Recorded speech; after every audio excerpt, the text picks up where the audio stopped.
Hello, I'm Graham Fitch and I'm coming to you from Steinway & Sons in the heart of London, London's West End, with a video on how to practice without the pedal. You'd have thought that would be easy, wouldn't you? Just don't pedal. Why do it? Why do it? Well, I don't know if you've heard of dry January, the idea of not having any alcohol for the month of January. It's supposed to be good, it detoxes you. Well, pedal is something that we get really used to, and it adds a kind of luxurious, creamy element to our sound, and we can kind of bathe in the sound. And of course, we can't really do without it when we're playing, but when we're practicing, it's a really good idea to devote some time consciously not pedaling. And I'll show you why that's important. The thing you might want to do is, if you find your foot creeping back there, which it will do, just put something over your pedals. It could be a magazine or something, just to stop you from, or a squeaky mouse is good. If you've got a cat, put a squeaky mouse under there. Let's just look at the two main uses for the pedal. We're all familiar with legato pedaling. That adds, that connects, doesn't it? If I play legato pedaling, I'm connecting sounds that I wouldn't be able to connect with my hands. Nobody wants to hear that, huh? And the other use for I'm talking about the right pedal, of course. The other use for the right pedal is to add resonance and colour, to blend sounds together. So another work of Chopin.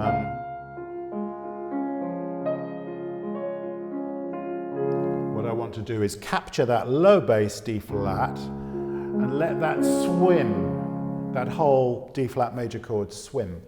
And my right hand sound floats across that. So without the pedal, it sounds naked, but of course for practicing, if I were to practice that without the pedal, yes, I would sacrifice my bass, but I'd be able to hear really clearly whether these notes were even or not, which when I put the pedal in, they may not be even. I might be covering up a multitude of finger sins with my right foot.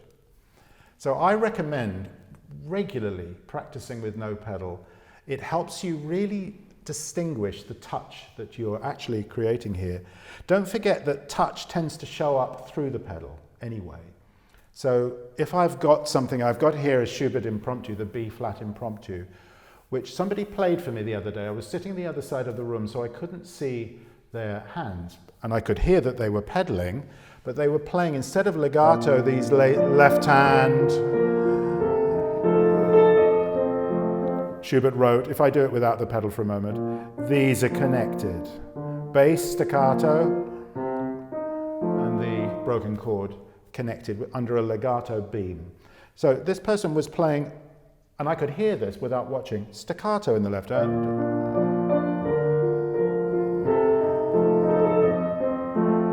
They'd just been a bit lazy about their connections. You can hear that too, can't you? So if I do this without the legato,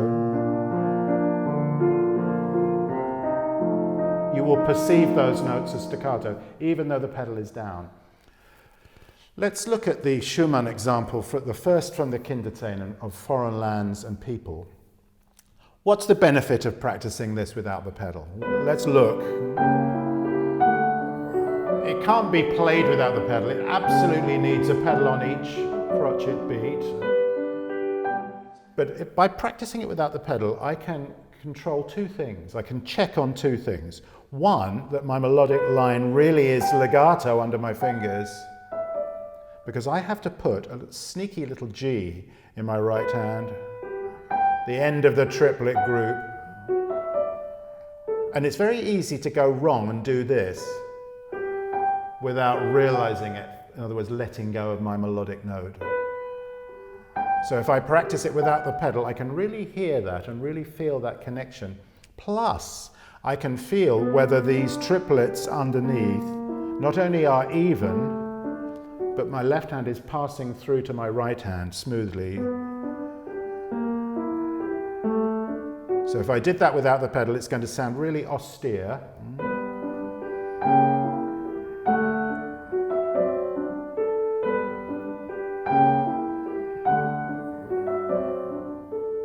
Yeah, it's not sounding like the music would sound, but it's really helpful in my practicing. I've got another example from the Ravel Sonatine, the second theme in the first movement, which again does need pedal, but look, no foot. My foot is nowhere near my pedal.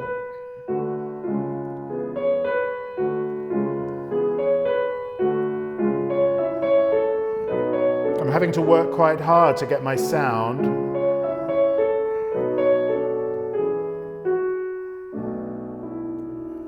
And if I talk you through that, I am making sure that I connect by hand these fifths, and when I add my viola, my second violin, I can hear really clearly each voice. Second violin, viola, cello, if you want to think of it in terms of a string quartet.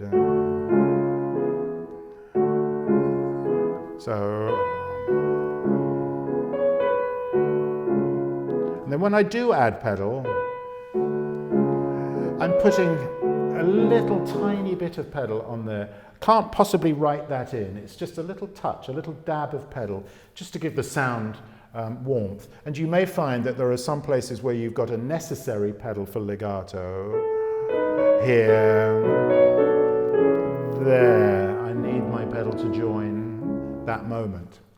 Another example from the French repertoire, the Debussy Girl with the Flaxen Hair prelude.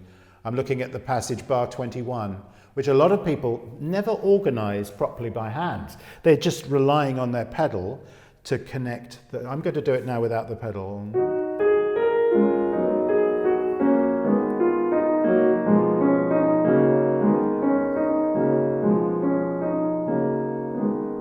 So everything is, although I say so myself, beautifully legato. If I'd show you my right hand.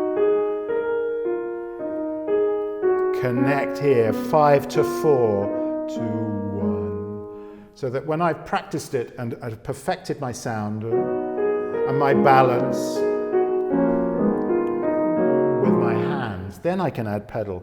Now, in most editions that do have pedal, there would be a kind of clunky suggestion underneath to change every quaver, like this, or eighth note. Change, change, change.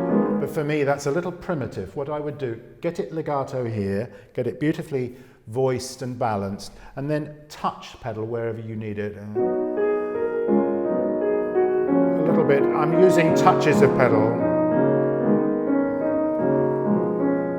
Very shallow touches. My pedal's not going all the way down. I'm going to end with an example from Brahms, the A minor intermezzo, opus 76, number 7. It's problematic. I'm not talking about the beginning. I'm talking about the second section that starts in bar, well, the upbeat to bar 9, this section.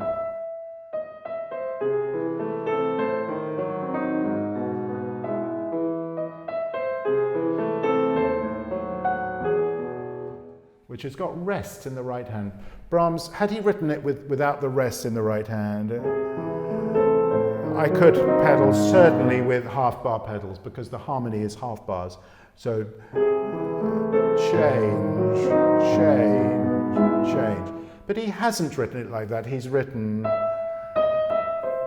breathe, tie, tie. And the little slurs, the little phrase mark, tells us that the note at the end of the phrase, whether it's a long phrase or a short phrase, 2 notes, is the last note softer than the note at the beginning of the phrase. So what I do first, I make it sound as good as I can by hand. Let me do it a little slowly.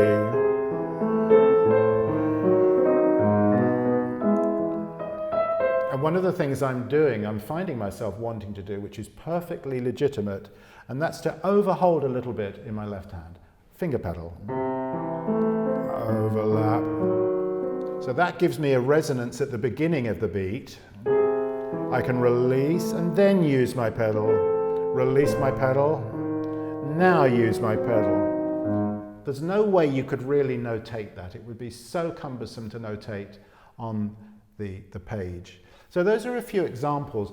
So my advice would be regularly practice with no pedal at all. When you go back to using the foot, you'll be amazed at how wonderful it sounds having gone through that process. I hope that's given you a few ideas, and I look forward to seeing you soon.